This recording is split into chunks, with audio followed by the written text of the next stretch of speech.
சீமை பனைகளை குறித்து பார்க்க போகின்றோம்.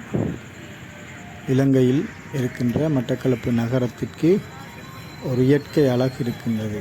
அந்த அழகிற்கு அழகு சேர்க்கும் வகையில் மட்டக்களப்பு நகரெங்கும் பரந்துபட்டு இந்த சீமைப்பனை மரங்கள் காணப்படுகிறது. இப்பொழுது பார்க்கிற மரம் அந்த நாட்களிலே ஒரு துறைமுகம் இருந்த இடத்திலே இருக்கின்ற ஒரு சீமைப்பனை. இதை போன்று அநேக இடங்களிலே இந்த சீமைப்பனைகள் காணப்படுகிறது.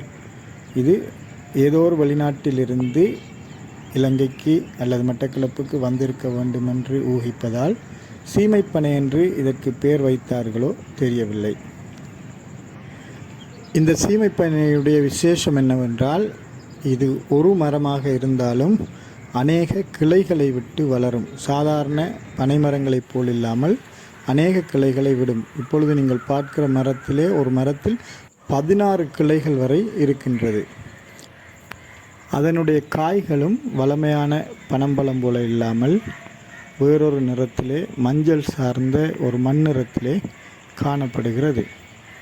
அதனுடைய ஓலைகள், பனை ஓலைகள் ஒரு விதமாக வளைந்து காணப்படும். இப்பொழுது நீங்கள் அதை பார்க்கலாம்.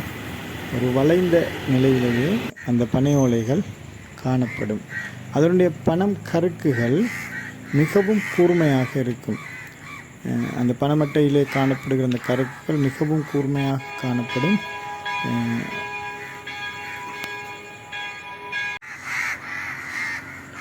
மட்டக்களப்பில் இந்த பனைமரங்கள் அநேக இடங்களில் காணப்படுவதற்கு காரணம், மட்டக்களப்பில் இருக்கிற ஆற்றிற்கு அருகில் சில பனைமரங்கள் இருப்பதால் இந்த பனம்பழங்கள் ஆற்றில் விழுந்து வேறு வேறு இடங்களிலே முளைக்கிறது.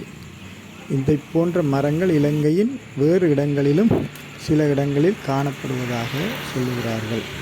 அப்படி உங்களுக்கு தெரிந்த ஏதாவது ஒரு இடத்தில் இருந்தால் அதை நீங்கள் குறிப்பிடுங்கள்.